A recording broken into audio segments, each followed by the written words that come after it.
Welcome to the Texas Conflict Coach radio program. If you have ever experienced or engaged in destructive or unresolved conflict, then you know it leads to broken relationships, distrust, and damaging results. Our program will help you manage and resolve conflict effectively with strategies, valuable resources, and support. I am your host, Patty Porter. My guest hosts, Dina Zameta and Stephen Kotev, along with our guest experts, will share our experiences, raise your awareness, and give you food for thought. We will share with you problem-solving strategies no matter what your situation is. At work, with neighbors or friends, family, and as partners. Tune in or join in the conversation every Tuesday evening.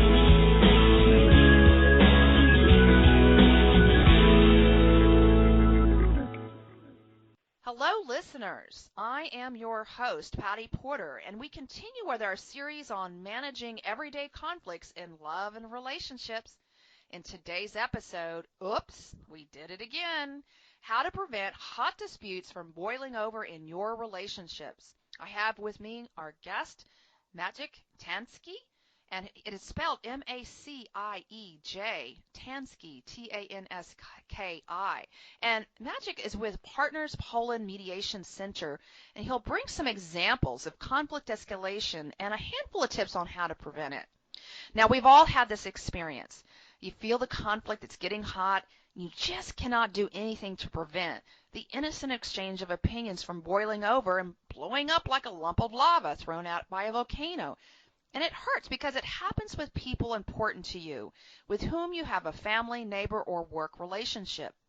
We will discover what it takes to keep focused during hot discussions and be aware of the other person's and our own hot buttons.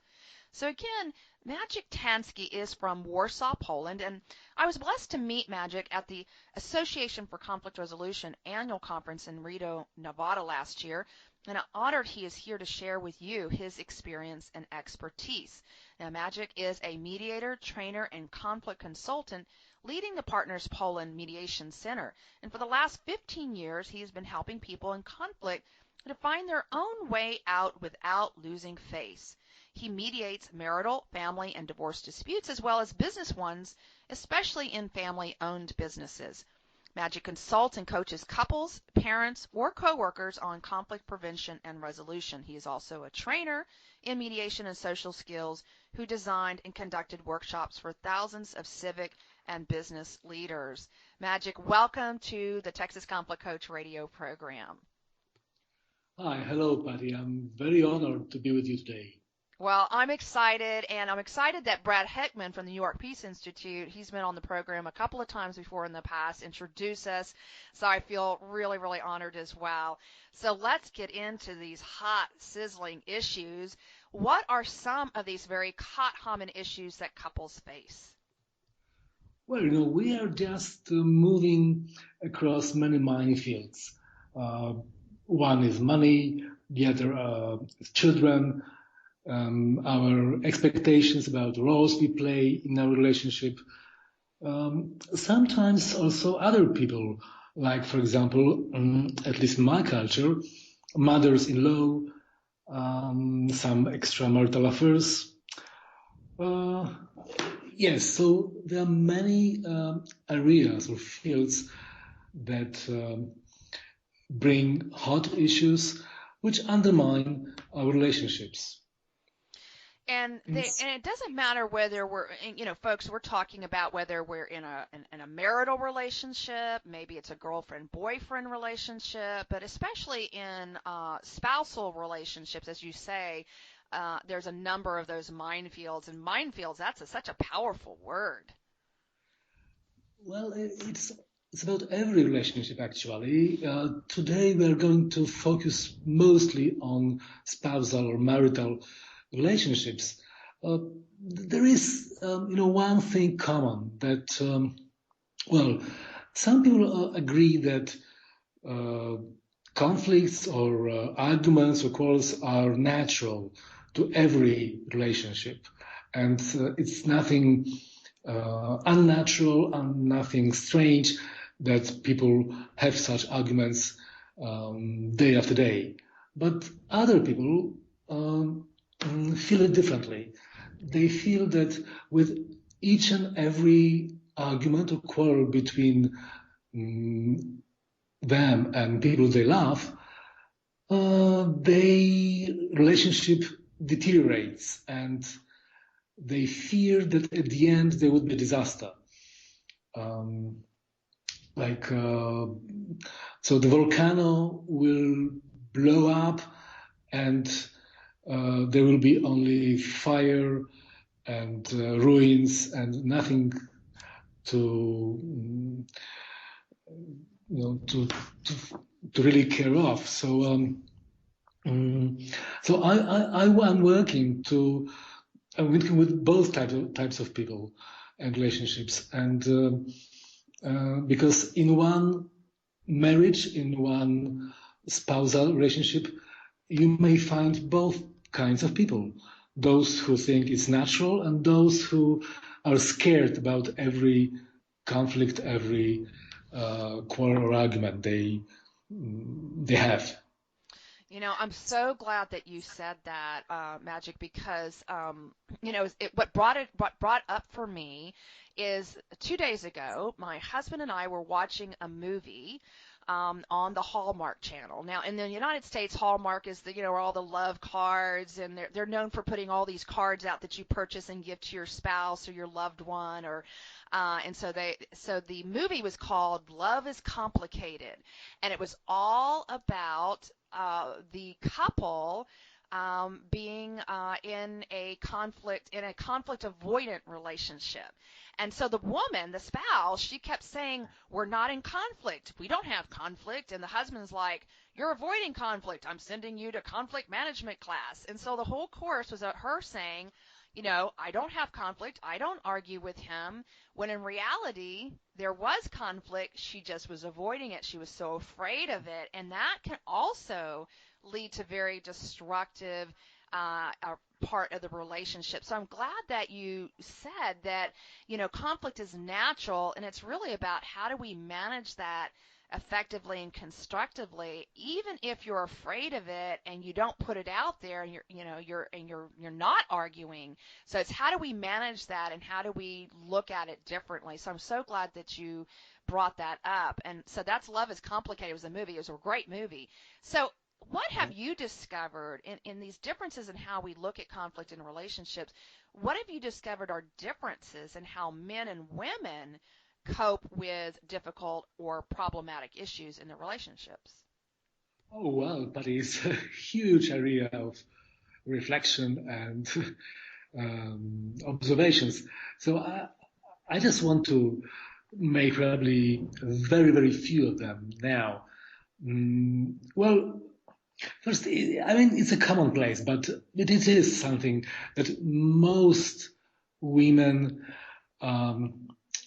listen and talk a little bit differently than men do.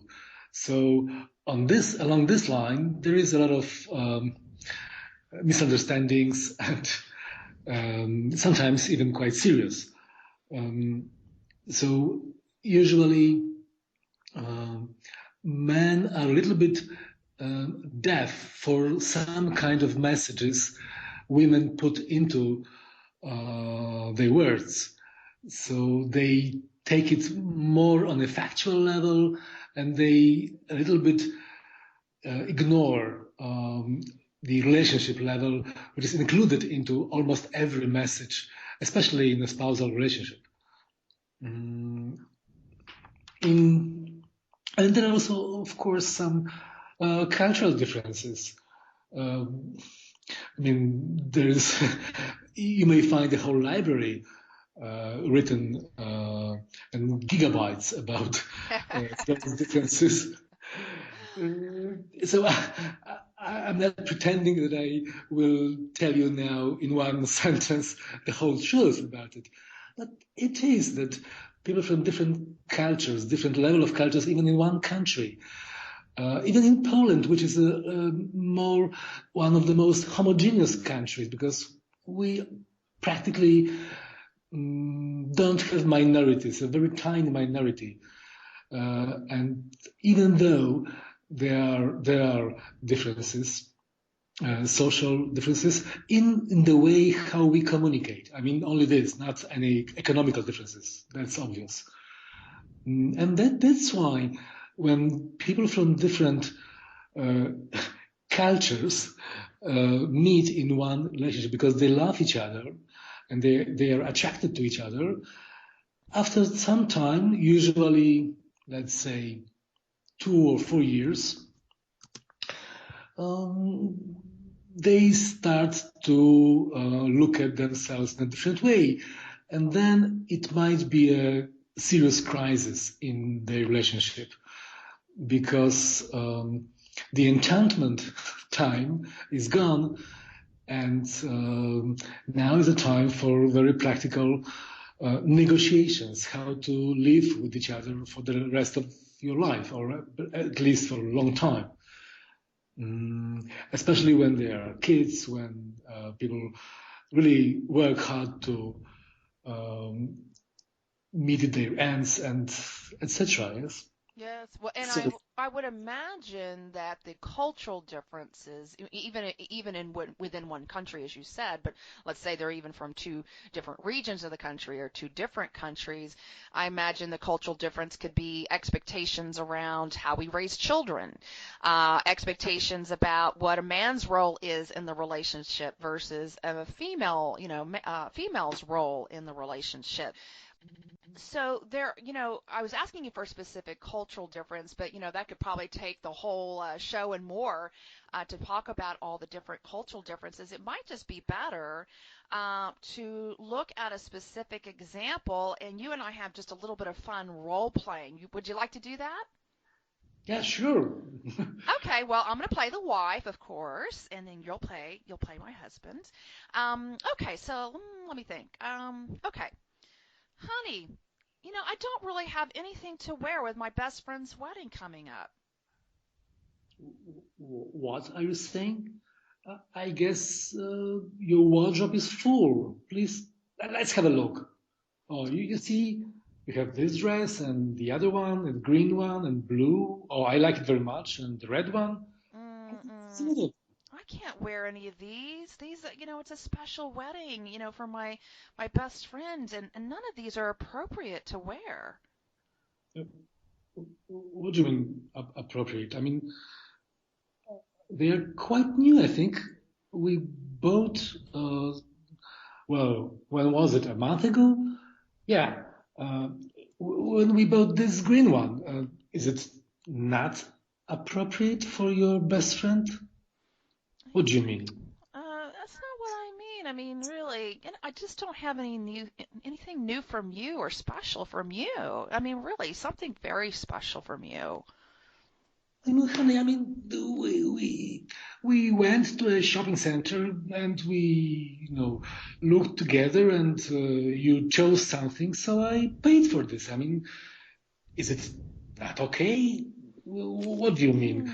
We are not, billionaires, so that we can buy the whole Walmart. I mean, It's only good for work. I mean, it was nice, but it's really just appropriate for work. Look, don't, forget it.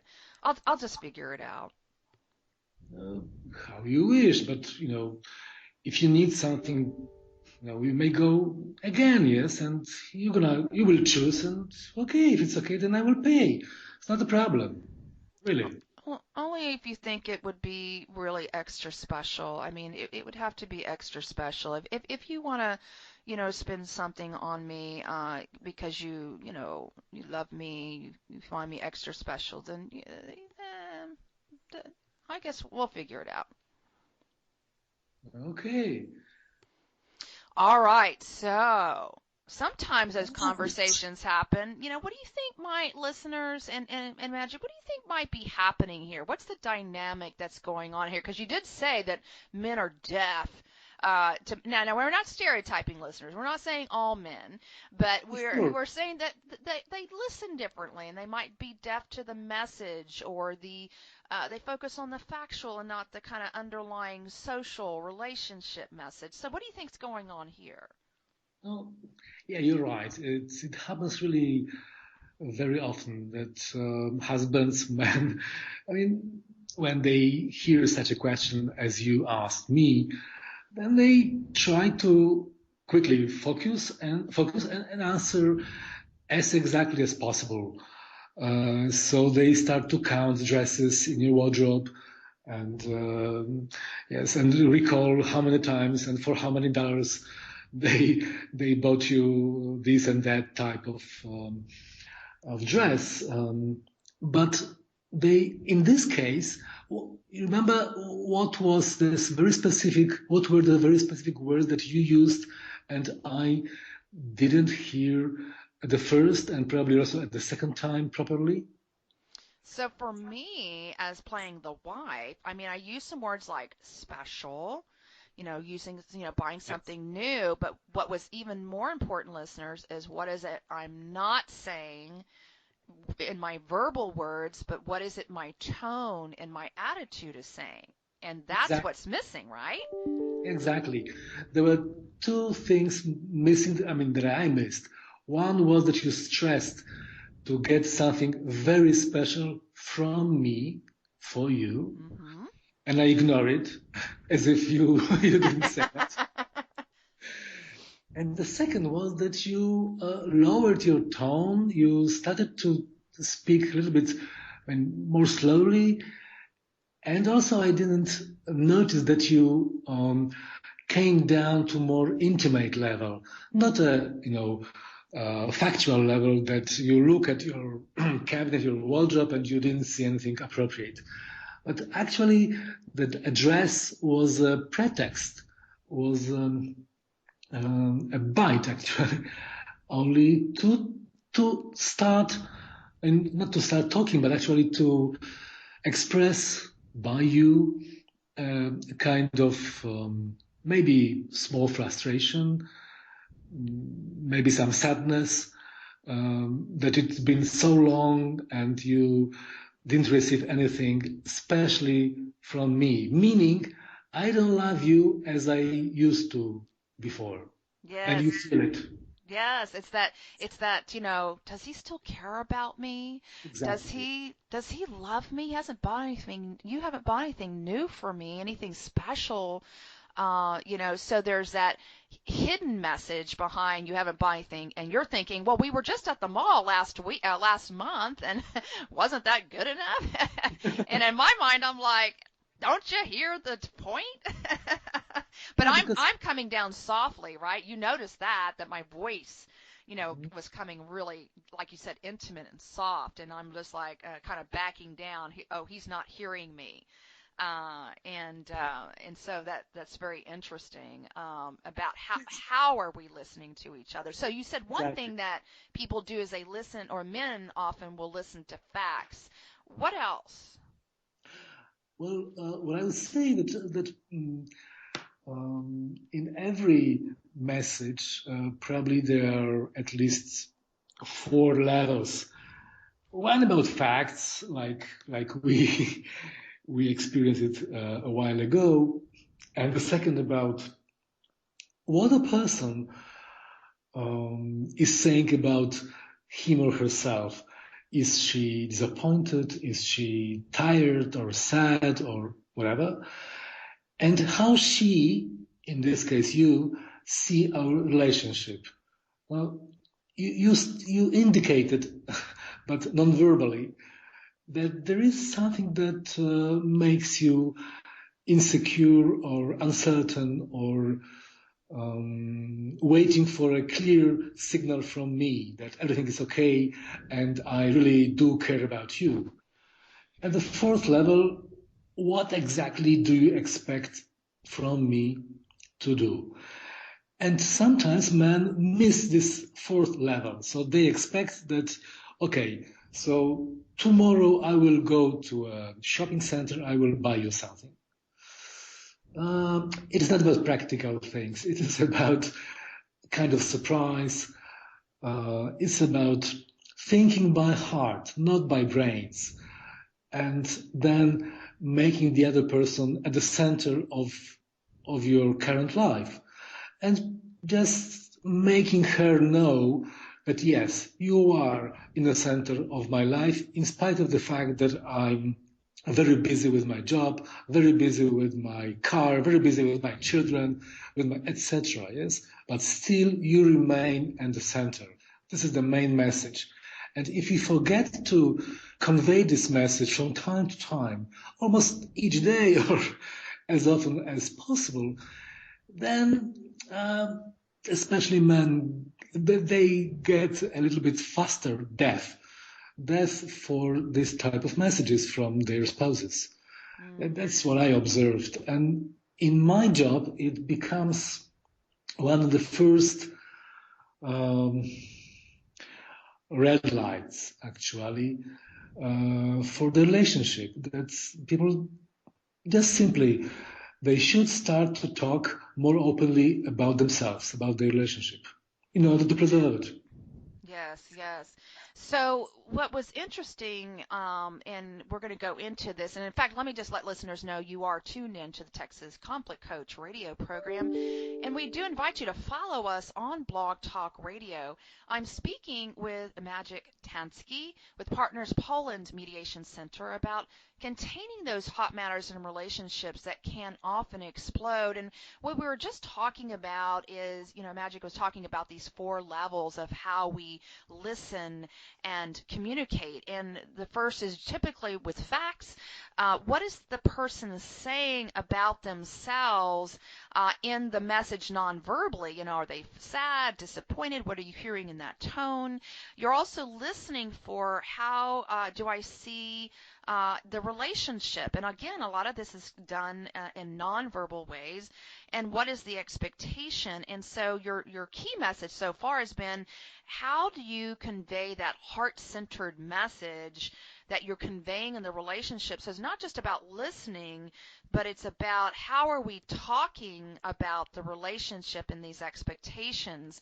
So coming back in, Maciej, what are some strategies then, especially strategies so that we handle this before they blow up like a volcano, that can create. So one of the strategies you're saying is, how do we have these heart-centered conversations and have these messages? So what are some other things specifically that folks can do in their relationships?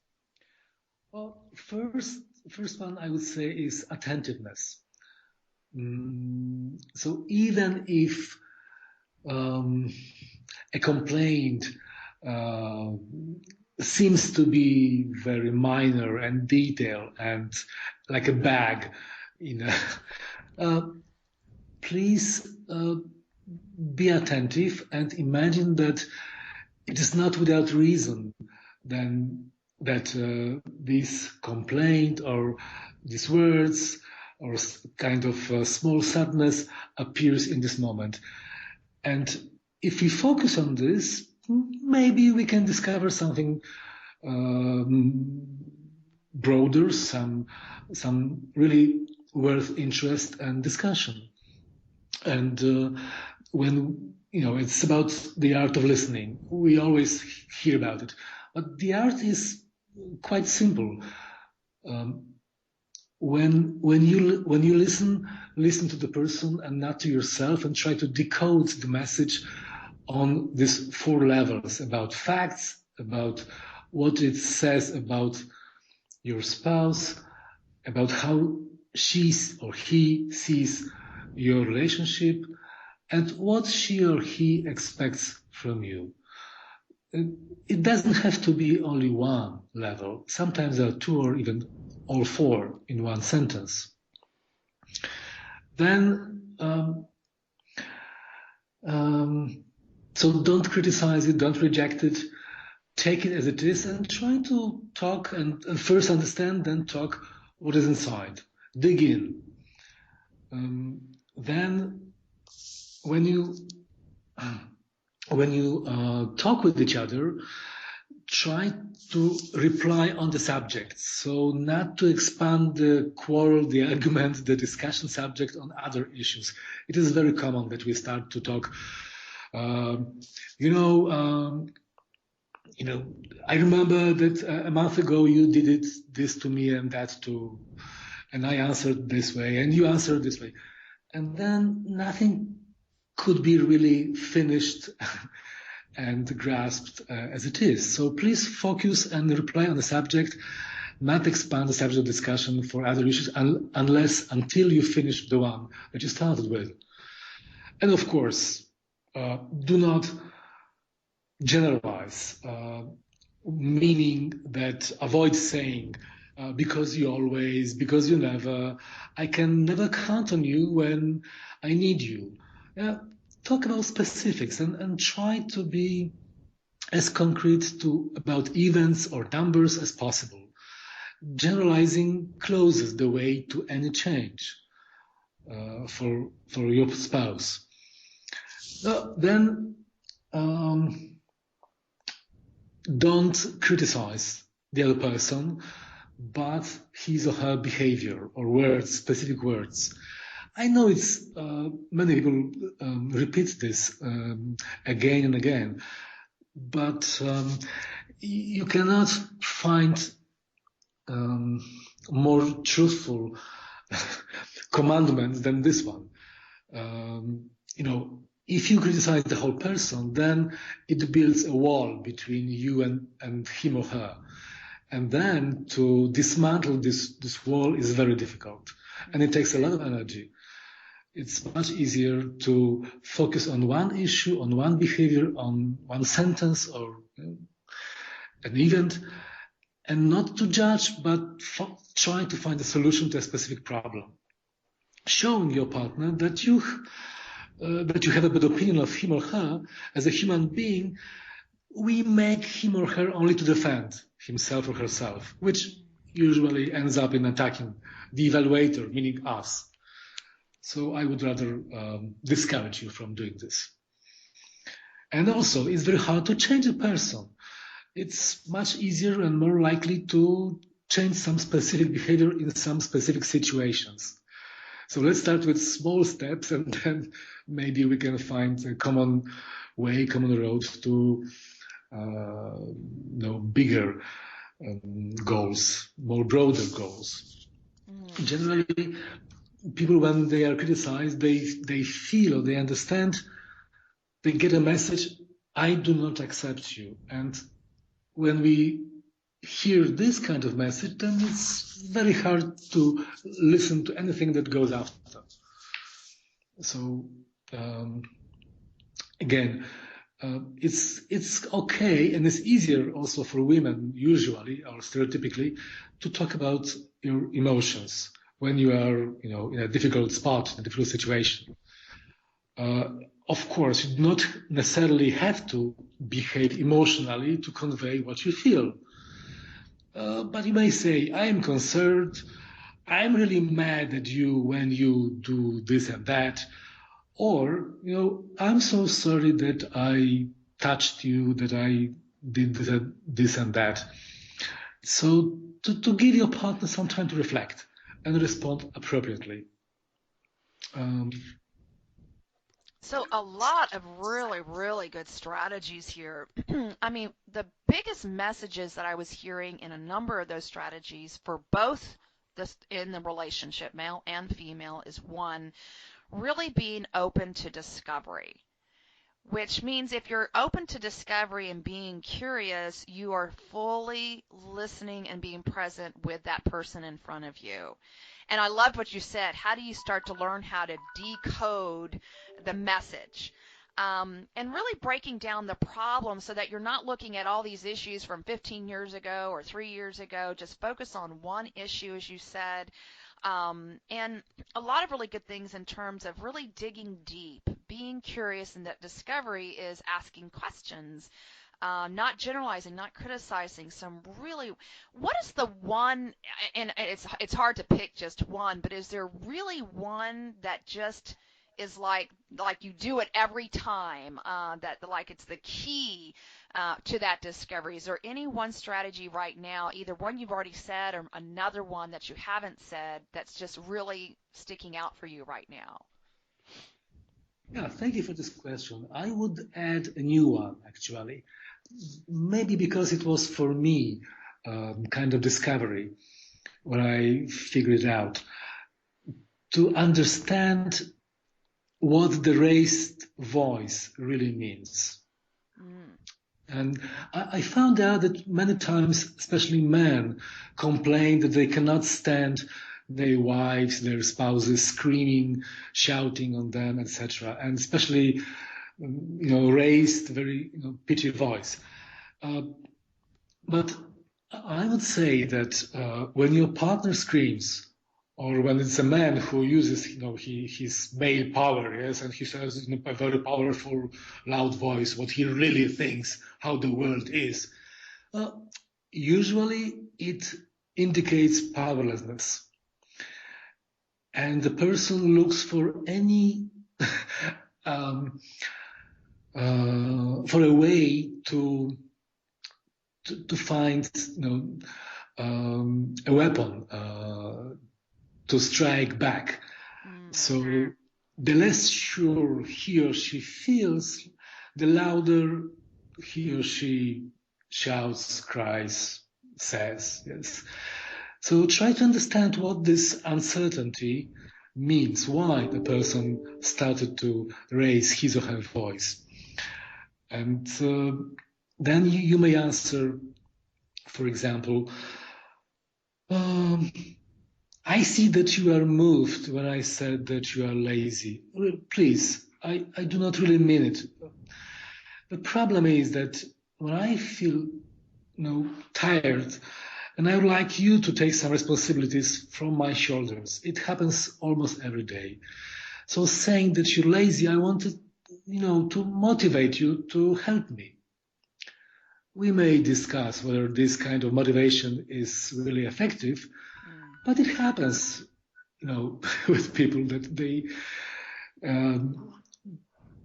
raise their voice, because they told it, they said it not 10, but hundreds of times before, and nothing changed. So finally they explode, yes? Yes. And it is the least effective way to do anything, by the way.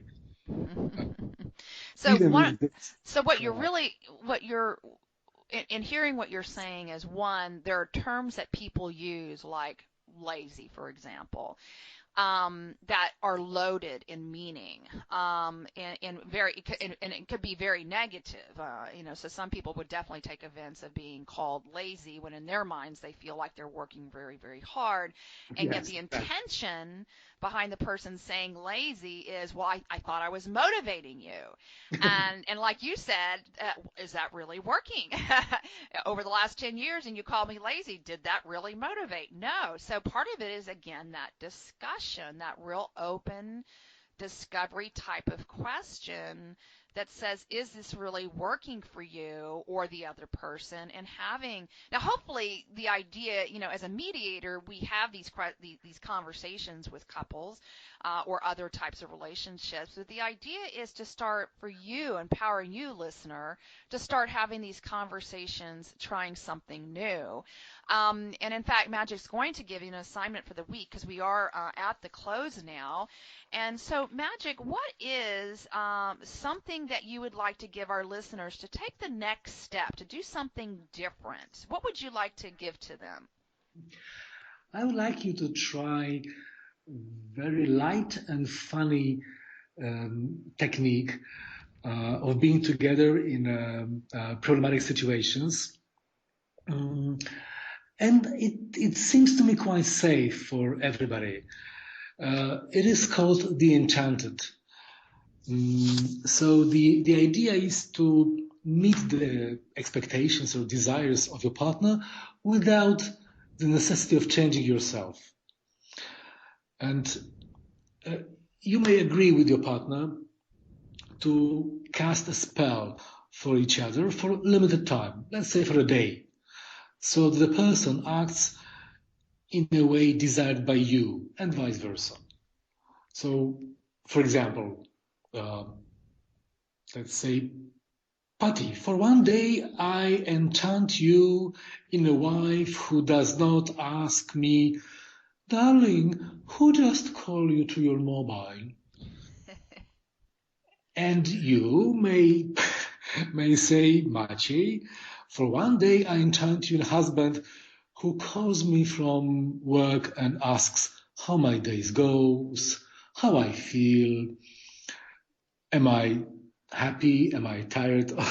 So shows me real, genuine interest. I love that assignment, Magic, because this would be something I would try with my husband, Robert. So I'll have to think about what good spell I want to cast upon him. But it goes both ways because he gets to cast a spell on me. Yeah, exactly. And then we may find out what is really important from the other person by listening to his or her enchantments. Words. I also think and encourage you to start with something pleasant and not very serious. And not too general. So I don't want you to enchant your wife, to husband. Be a good husband for one day. This is not specific enough. Find out something more specific and achievable for your spouse. And I guarantee that you both might have a lot of fun. Well, and I would encourage you listeners, too, that if you decide to take on this challenge and have some fun with it, write your comments in our TexasConflictCoach.com website and let us know how that goes. Or you can use Facebook and also, comment on how that exercise went. I think that Magic and I would love to hear how that goes for you. I love enchanted good spells, fun spells. So, Magic, where can people find you? What would be the best way for them to find you on the web? Our Polish website, which also has an English site, is www.mediacja.org, and the middle word is spelled mediacja.org. So I invite you to visit this site, and I prepared an English language version of some advices for those spouses who are suffering from arguments, quarrels, and do not know how to prevent them and how to cope with them when they happen. Wonderful. So mediacja.org. And for those who aren't familiar, because I was sharing with someone on your website that they just click on the right-hand side. It says English. If you want the English version, click on English, and then it converts, and you can read that very easily. Some really good information there.